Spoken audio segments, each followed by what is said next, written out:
हैदराबाद की पुरानी गलियों में एक अलग ही सुकून होता है और इन्हीं गलियों के बीच में एक ऐसी जगह जहां वक्त रुक सा जाता है।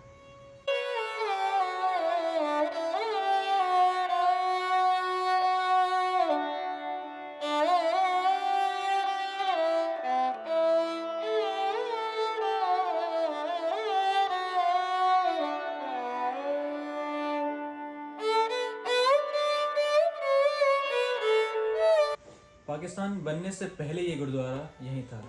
उसके बाद इसने काफ़ी जंगें भी देखी, बहुत से लोगों की दुआएं भी सुनी और उसके बाद भी सिर्फ एक ही चीज़ सिखाता है और वो है सुकून।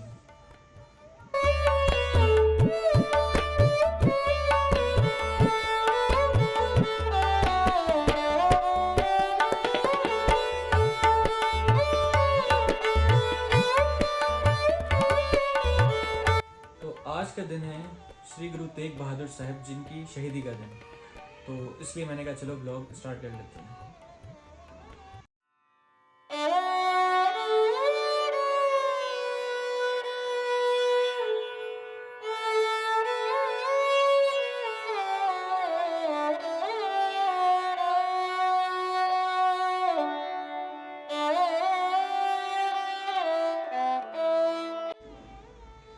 एक ऐसी शहीदी जो सिख कौम के लिए नहीं थी। हालांकि गुरु तेग बहादुर साहब जी सिख कौम के गुरु थे, लेकिन उन्होंने अपनी शहीदी सिखों के लिए नहीं दी थी।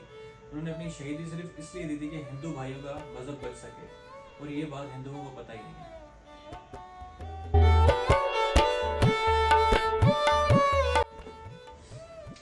गुरु तेग बहादुर साहब जी की शहीदी ने दुनिया को एक सिंपल सा मैसेज दिया था कि धर्म किसी का भी हो, लेकिन इंसानियत सबसे ऊपर है।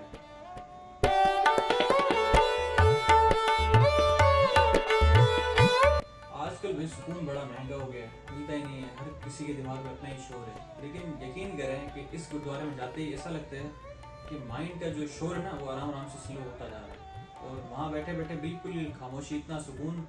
क्योंकि सबसे पुराना गुरुद्वारा तो है, लेकिन ये हैदराबाद की तारीख को बयान करता है।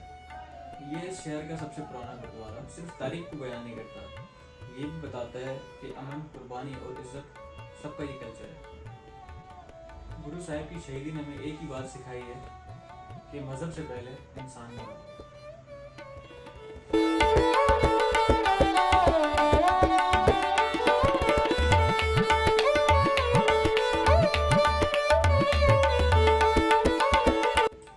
गुरु तेग बहादुर साहब की मैं ज़्यादा हिस्ट्री तो आपको हर जगह पर मिल जाएगी, मैं इस लोग को ज़्यादा बड़ा नहीं करना चाहता, शॉर्ट में बता रहा हूँ कि उस दौर में ना जो मुगलों का दौर था, औरंगजेब बादशाह या जहांगीर या कोई भी जिसे कह दें, उनके दौर में इस तरह का मतलब इतना वो हो गया था कि हिंदुओं पर बहुत प्रेशर दिया जा रहा था कि उनको अपनी पूजा करने दी जा रही थी, उनको रोका जा रहा था, मजहब तब्दील करने पर फोर्स किया जा रहा था।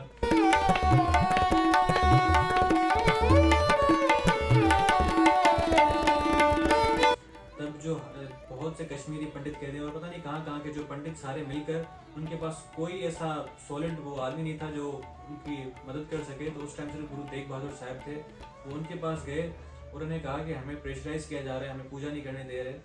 लेकिन गुरु तेग बहादुर साहब जी ने हिस्ट्री में ऐसा नाम है उनका कि उन्होंने ना जो वाहिद एक ऐसे इंसान थे जिन्होंने अपनी जान की कुर्बानी तो दी है, लेकिन अपने मजहब के लिए नहीं, किसी और के मजहब के लिए। मतलब ये आजकल के दौर के लिए बहुत बड़ी बात है, क्योंकि उन्होंने वो खुद तो सिखिज्म के गुरु थे, तो लेकिन उन्होंने कुर्बानी हिंदुओं के लिए दी है। तो इस बात को थोड़ा समझें, क्योंकि मैं लोग को ज़्यादा बड़ा करूँगा ये बातें कम तो होंगी नहीं, जितनी बात करूँगा उस बात से बातें खुलती जाएंगी। तो मैं शॉर्ट में आपको बता रहा हूँ, ज़्यादा आप देख लें। अब जैसे कि शहीदी का महीना स्टार्ट हो रहा है, मैं नहीं चाहता कि मैं व्लॉग को एक तरह का पूरा ही मज़हब की तरफ ले जाऊं, लेकिन मैं एक स्पिरिचुअल बंदा हूं। तो मेरी जो ज़िंदगी रहती है ऐसे कि भाई खोज करने में क्या कैसे हुआ, क्यों हुआ, किसने क्या किया उस चीज़ों में।